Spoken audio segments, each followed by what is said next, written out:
Today's job report shows that the best benchmark for economic recovery is almost always reflected in private sector job creation.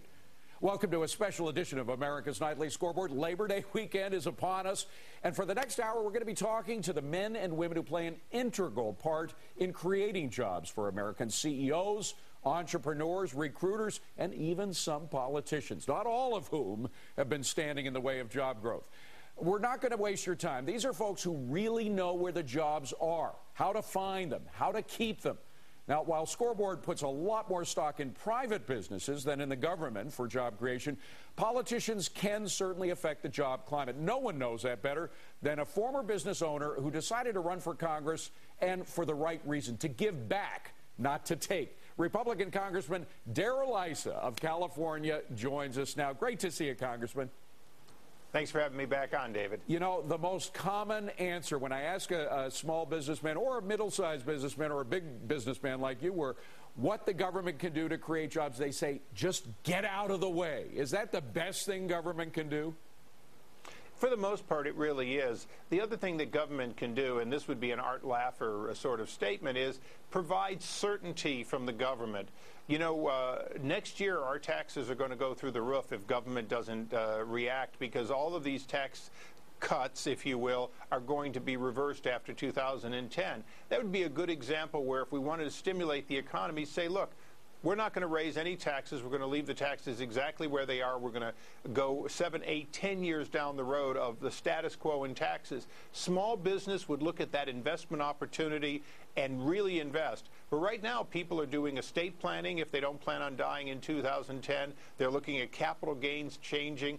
Those are things where government does get in the way. And right now, there's no talk about extending the current tax situation. In fact, people are salivating over these automatic tax increases in Washington. Yeah, well, you're in a perfect position. You had real skin in the game. You started a small business. You grew it, a very successful multi-million-dollar business it became.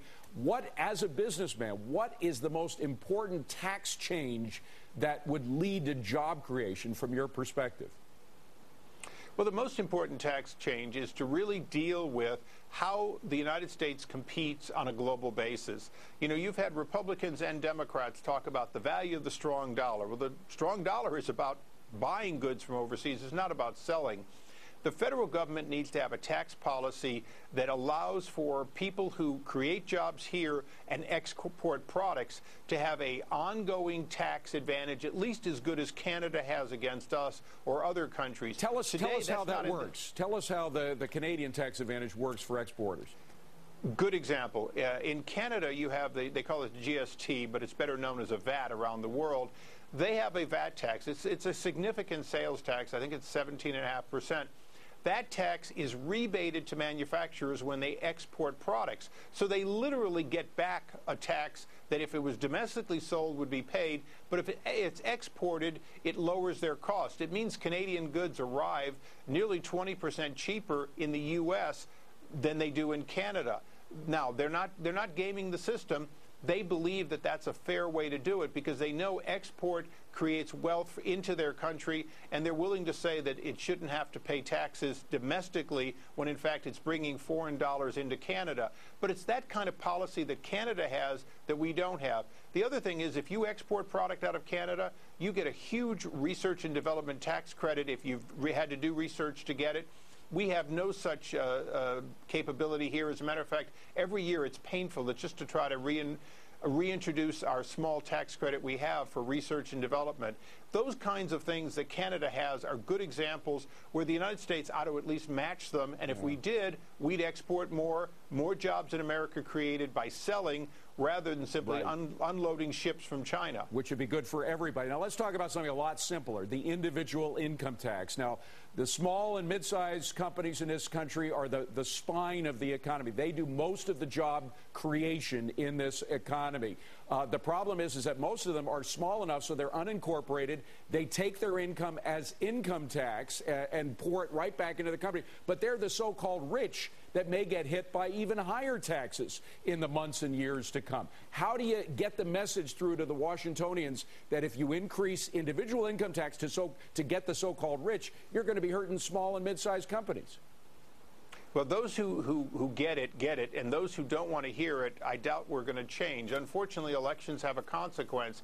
What's really sad, David, is that not only are you correct that the highest income producers, the people who pay the highest taxes, are in fact unincorporated small businesses, they also have something which is in our tax code which makes no sense. If you put money into your business, you buy a new piece of equipment, you pay the tax this year and they let you depreciate it over decades, which means the government gets their money right away.